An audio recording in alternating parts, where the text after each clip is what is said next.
안녕하십니까. 독서하는 마라토너 박정필입니다.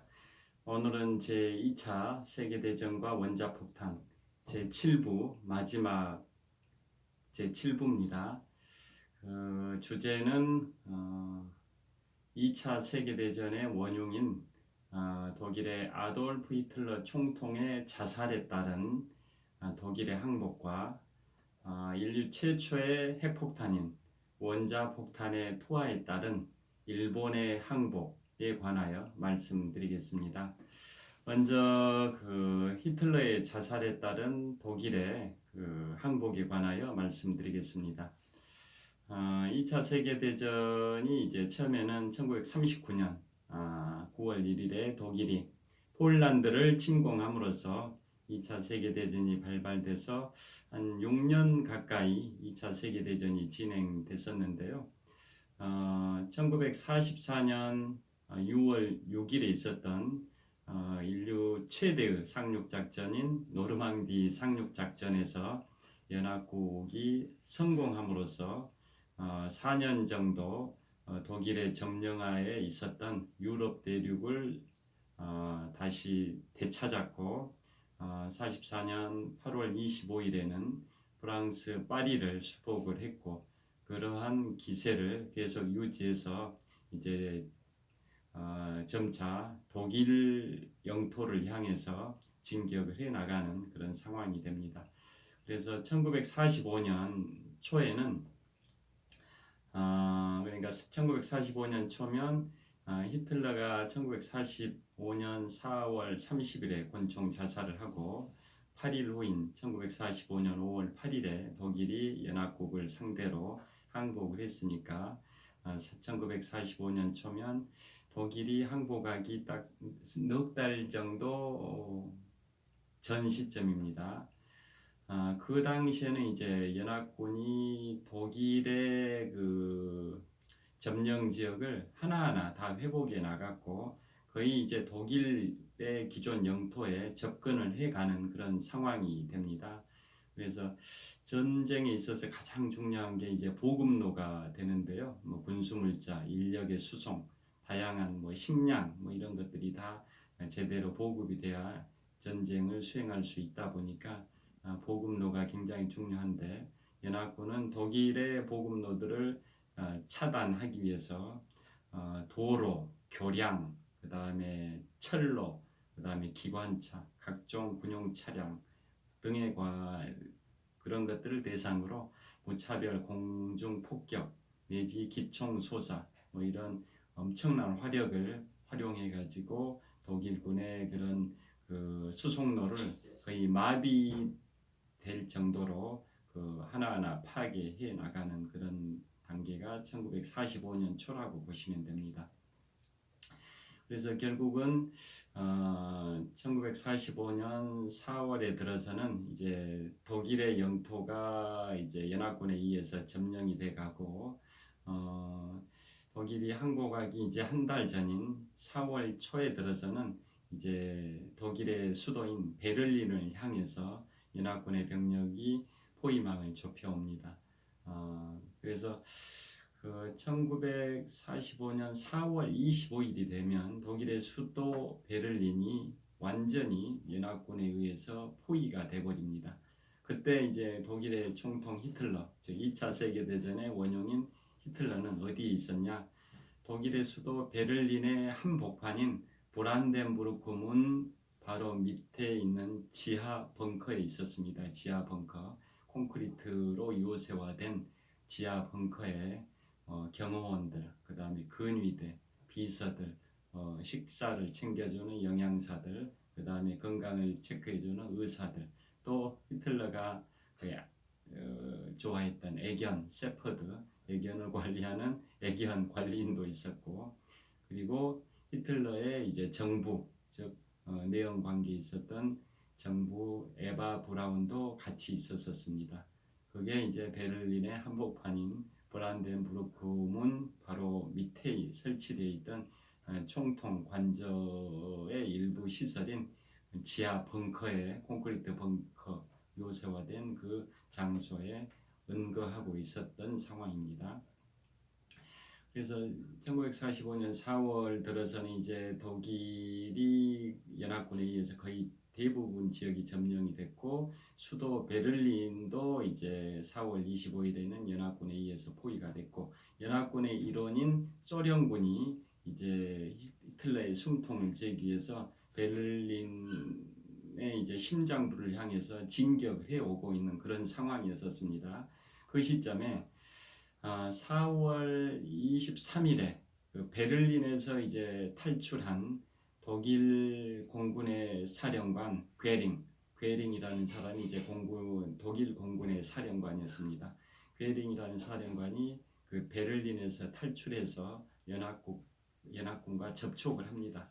그래서 이제 히틀러를 향해서 독일의 국가 지휘권을 양도해라라고 이제 그 발표를 하게 됩니다. 그러나 히틀러는 자기는 끝까지 이 베를린에 남으면서 여기서 연합군을 상대로 싸우거나 아니면 죽거나 양자택일을 하겠다, 끝까지 항쟁하겠다 이런 생각을 갖고 그 4월 23일 날 독일 공군의 사령관 괴링의 그 국가 지도 지휘권을 양도하라는 반납하라는 그 요구를 묵살해 버립니다.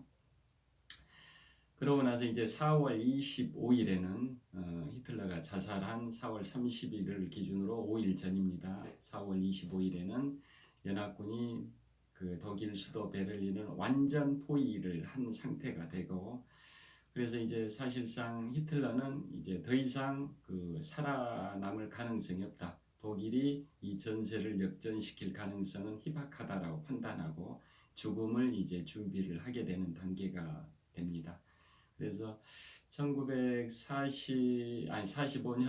4월 28일에 들어서는 그 2차 세계대전의 역사에 있어서 어떤 일이 있었냐면 2차 세계대전은 기본적으로 독일과 이탈리아, 일본의 추축국의 그 세력들이 있었고 그에 반대되는 세력이 연합국 세력인데 연합국은 미국, 영국, 프랑스, 기타 유럽 국가들이 이제 연합국을 형성을 하는 그런 그 세력인데요.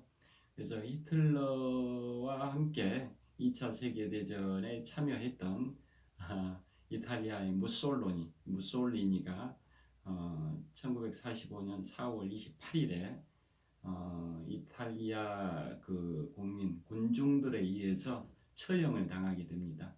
그러니까 뭐 이런 연합군이 뭐 이탈리아를 점령한 것은 1943년에 그 1943년 7월에 허스키 작전에 의해서 이탈리아의 시칠리아 섬에 연합군이 상륙을 하고 또 이탈리아 본토도 이제 상륙하는 그 단계를 거쳤고 43년 9월 8일에 이탈리아가 연합군에 이제 항복을 하게 되는 겁니다. 그 항복한 시점, 이탈리아가 연합국에 항복한 시점이 1943년 9월 8일인데 그로부터 20개월 후인 1945년 5월 8일에 독일은 연합군에 항복을 하게 되는 겁니다. 여하튼 그 2차 세계대전을 독일의 히틀러와 같이 그 일으켰던 이탈리아의 무솔리니가 1945년 4월 28일에 그 이탈리아의 군중들에 의해서 처형이 됐다라는 소식을 히틀러는 그 다음 날 접하게 됩니다. 즉 4월 29일 오후에 그 소식을 그 지하 벙커에서 듣게 되는데요. 그보다 앞서서 4월 29일 아침에는 이제 일종의 유언을 남깁니다. 죽기 하루 전이죠. 4월 29일 아침에는 어떤 유언을 남기냐면 독일의 총통인 아돌프 히틀러의 후계자로 독일의 해군 사령관인 칼 데니츠 제독을 히틀러의 후계자로 지명한다라고 구술을 합니다. 그걸 이제 그 비서들이 그 기록을 하게 되고 일종의 유언 문서를 남기게 됩니다. 그러고 나서 자신의 정부인 에바 브라운과 결혼식을 올리게 됩니다. 그리고 오후 들어서 이탈리아의 무솔리니가 하루 전날인 4월 28일에 군중들에 의해서 처형됐다는 소식을 그 오후, 즉 4월 29일 오후에 그 소식을 접하고 히틀러는 더더욱 의기소침해지고 전의를 상실하고 이제 자살을 더더욱 이제 굳히게 되는 그런 과정이 이어집니다. 그 다음에 이제 4월 30일 이제 히틀러가 자살한 그날이 D-Day가 도래를 하는데요. 4월 30일 날 새벽에는 어떤 보고를 받게 되냐면은 히틀러는 이제 연합군이 4월 25일 날 베를린을 완전히 포위한 상태에서도 독일군들한테 명령을 내립니다. 독일의 최고 지도자로서 어떤 명령을 내리냐면 지금 현재 연합군이 독일의 수도 베를린을 완전히 포위하고 있는데 그들을 이제 상대로 우리 독일군이 분전해서 싸워가지고 그 포위망을 풀어라 라고 명령을 내립니다. 그런 상황에서 4월 30일 날 새벽에 이런 보고가 들어옵니다. 독일의 그 야전군 사령관인 윌리엄 카르텔로부터 어떤 보고가 들어오냐면 베를린을 포위하고 있는 연합군의 그런 세력을 격파시키려고 독일 야전군이 움직이고 싶지만 자기들 자신도 연합군에 의해서 완전 포위가 됐기 때문에 연합군에 의해서 포위된 베를린을 이제 구원할 수가 없다. 히틀러를 구할 수가 없다. 뭐 이런 취지의 보고를 하게 됩니다. 4월 30일 새벽에. 그래서 더더욱 히틀러는 더 이상 희망이 없다. 라는 판단을 하게 되는 거고 또 그 4월 30일 오전에는 그 히틀러의 개인 주치의와 그 에견 세퍼드 관리자가 에견 세퍼드를 청산가리로 이제 안락사를 시킵니다. 그리고 4월 30일 점심 때는 히틀러가 자신의 정부 에바 브라운, 즉 전날 결혼식을 올렸던 에바 브라운과 또 영양사들, 그 다음에 비서들과 마지막 점심 식사를 하고 나서 히틀러와 그 정부 에바 브라운이 서재로 들어갑니다. 벙커 안에 여러 시설들이 있는데 그 중에 서재로 들어가게 됩니다. 그런데 4월 30일 오후 3시 30분경에 총성이 들립니다.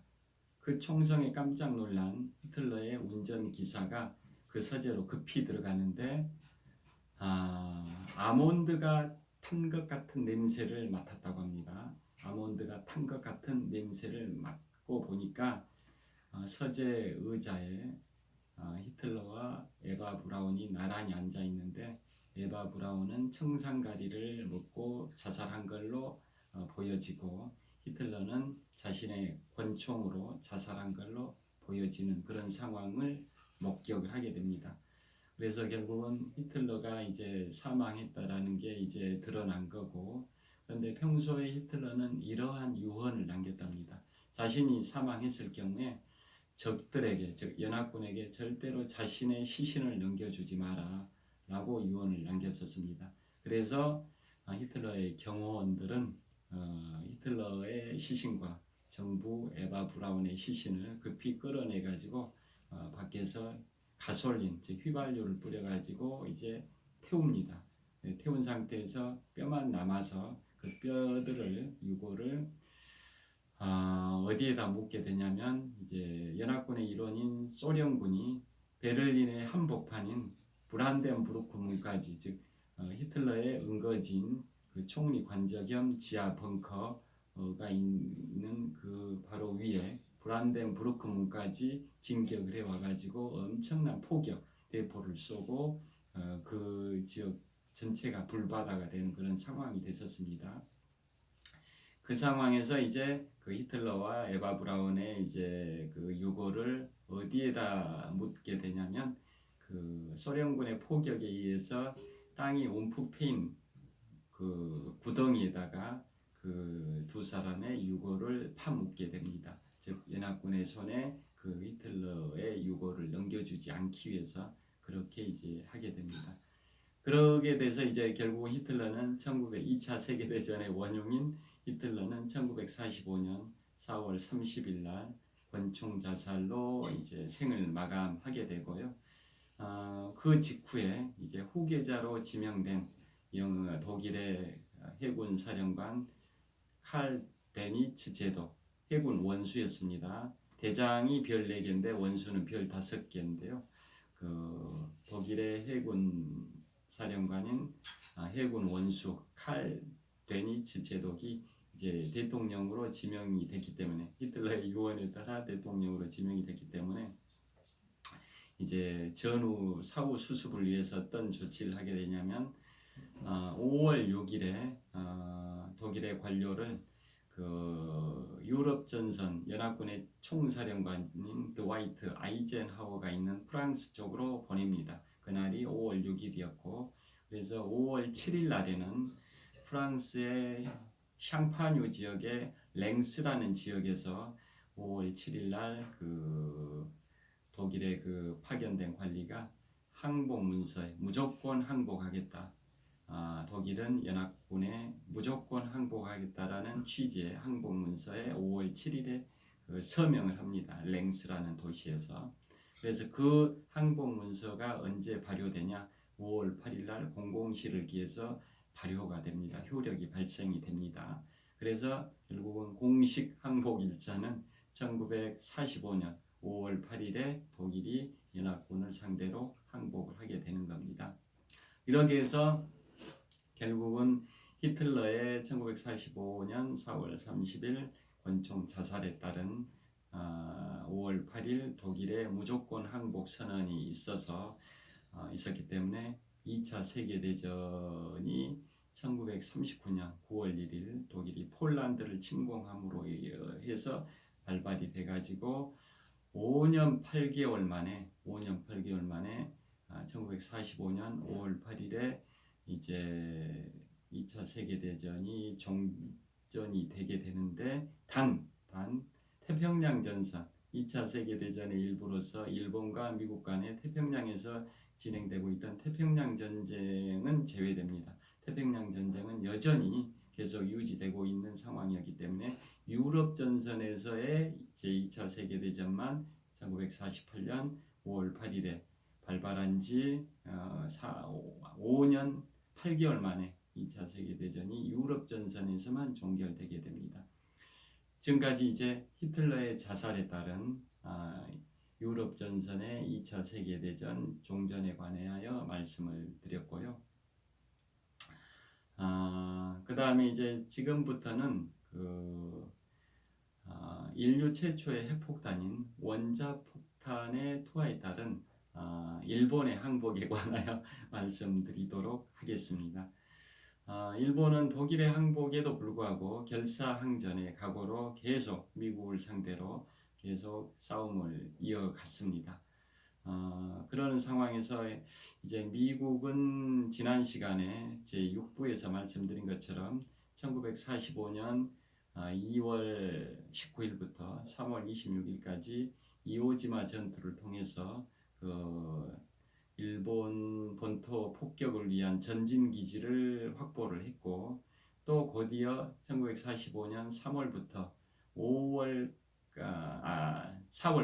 1945년 4월부터 6월까지 있었던 오키나와 전투를 통해서 미군의 희생이 많이 초래되긴 했지만은 또 전략적 요충지를 확보해서 더더욱 일본의 수도 심장부 동경 도쿄를 이제 점령하기 위한 그 전 단계를 다 이제 구축한 상황이 됩니다.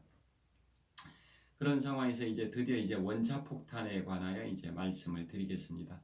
제가 이제 계속 오늘 7부까지 말씀드리고 있는 제목이 제2차 세계대전과 원자폭탄인데요. 그 중에 오늘 제7부 마지막 부에서는 이제 히틀러의 자살에 따른 독일의 항복과 원자폭탄 투하에 따른 일본의 항복에 관하여 말씀드리고 있는데요. 이 원자폭탄에 관하여 이제 말씀을 드리겠습니다. 원자폭탄은 지난 시간에 이제 말씀드린 것처럼 2차 세계대전이 발발된 시점인 1939년 9월 1일에 독일이 폴란드를 침공한 시점, 그 시점으로부터 정확하게 한 달 전인 1939년 8월 2일에 상대성의 원리를 발견한 세계적인 물리학자 아인슈타인이 그 당시에 미국 대통령인 프랭클린 루즈벨트 대통령 앞으로 편지를 보내게 됩니다. 그 편지의 내용에 의하면 지금 독일의 히틀러에 의해서 지금까지 경험하지 못했던 새로운 신무기, 가장 강력한, 지금까지 존재하지 않았던 새로운 매우 강력한 무기가 개발이 될 가능성이 있다. 그래서 그게 개발이 되면 인류는 멸망해버릴 수도 있다. 독재자인 히틀러가 그 신무기를 개발해가지고 사용을 하게 된다면 인류는 멸망을 면치 못할 가능성이 높다라는 편지를 1939년 8월 2일에 아인슈타인이 프랭클린 루즈벨트 미국 대통령 앞으로 편지를 보내서 미국 대통령은 그렇다면 그러한 무기를 독일이 개발하기 전에 우리 미국이 개발해야 된다라는 생각하에 이른바 맨해튼 프로젝트를 가동하게 됩니다. 그게 핵 개발, 즉 원자폭탄 개발 프로젝트인데요. 그 프로젝트는 이제 세계적인 대학인 샌프란시스코의 UC 버클리의 세계적인 물리학자 오펜하이머 교수를 필두로 해서 세계적인 석학들이 그 팀을 구성합니다. 맨해튼 프로젝트 팀을 구성을 해서 핵폭탄 개발을 이제 착실하게 준비를 해 가는데, 그게 이제 여러 난항이 있긴 했었습니다만은 결국은 인류 최초의 핵폭탄인 원자폭탄 개발에 성공을 하게 됩니다. 그래서 그 원자폭탄은 이제 우라늄 폭탄과 플루토늄 폭탄으로 구분이 되는데요. 먼저 개발이 시작된 것은 아인슈타인의 편지에 의해서 개발이 됐지만 실질적인 개발은 이제 2차 세계대전이 한창 진행되고 있던 한 1941년 무렵부터 본격적으로 개발됐다고 봐야 할 것 같고요. 그 전에는 기획 단계라고 봐야 할 거로 보입니다. 그러니까 본격적으로 개발된 그 단계는 1941년 12월 7일 일본의 미국 하와이 진주만 폭격에 의해서 태평양 전쟁이 발발돼서 미국이 이제 제2차 세계대전에 참전하게 된 그 무렵에 이제 본격적으로 원자폭탄 개발이 이제 진행이 됐다고 봐야 할 것으로 보여지고요. 그래서 그게 한 3, 4년의 그 본격적 개발을 통해서 언제 원자폭탄 개발이 성공을 하게 되냐면 1945년 2월 달에 우라늄 핵폭탄이 완성이 됩니다. 우라늄 핵폭탄 1945년 2월이면 이전 시간에 말씀드렸던 이오지마 전투에서 미국이 일본을 상대로 이제 한창 이오지마 전투가 발발했을 그 시기가 이제 1945년 2월인데요. 그때 우라늄 핵폭탄은, 즉 우라늄 원자폭탄은 개발에 성공을 하게 됩니다. 그런데 그 개발에 참여했던 물리학자들의 생각은 이 우라늄 원자폭탄은 별도의 핵폭발 실험을 해보지 않더라도 정확하게 나중에 그게 작동이 될 거다. 원자폭탄이 작동될 거라고 확신을 가졌었습니다.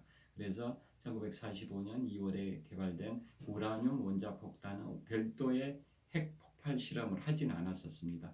그러면서 그 우라늄 핵폭탄에 이제 이름을 짓기를 리틀 보이가 됩니다. 작은 소년, 이런 의미에서 리틀 보이. 왜 그러게 지었냐면 우라늄 핵폭탄, 인류 최초로 개발한 우라늄 원자폭탄의 이제 모양이 포신형으로 되어 있습니다. 우리 대포 모양으로 포신형으로 되어 있었는데 그 길이가 한 3m 정도 됐고, 그 다음에 이 지름은 71cm 정도, 즉 0.7m 정도 됐고, 무게는 4.4톤 정도 됐었습니다.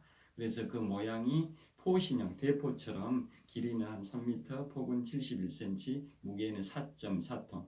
물론 대포보다 훨씬 무거운 4톤, 4.4톤이 아니라 그냥 4톤 정도 되기 때문에 대포보다 훨씬 더 무겁고 큰 그런 이제 우라늄 원자 폭탄인데요.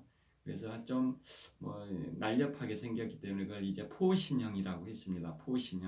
포신형이고 거기에다가 리틀 보이, 작은 소년 이런 명명을 하게 됐고, 그것은 별도의 핵실험을 이제 하진 않았었다.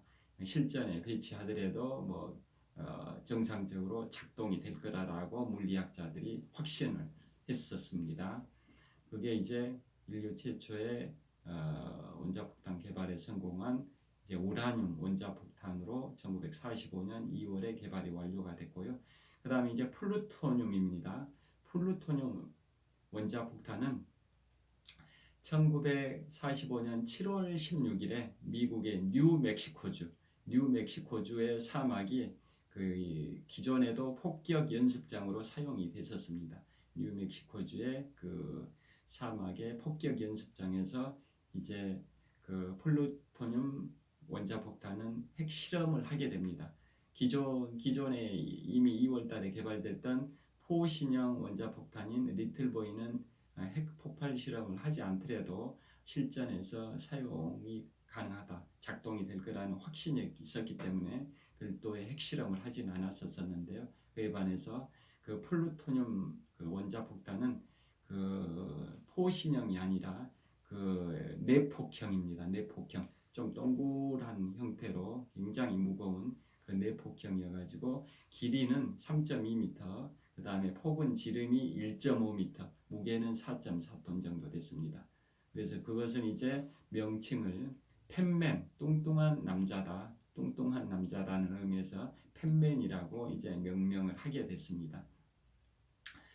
그래서 이제 그 내폭형 원자폭탄인 그 플루토늄 핵폭탄은 별도의 핵실험이 필요하다라고 해서 1945년 7월 16일에 미국의 뉴멕시코주 그 폭격 연습장에서 인류 최초의 핵실험을 하게 됩니다.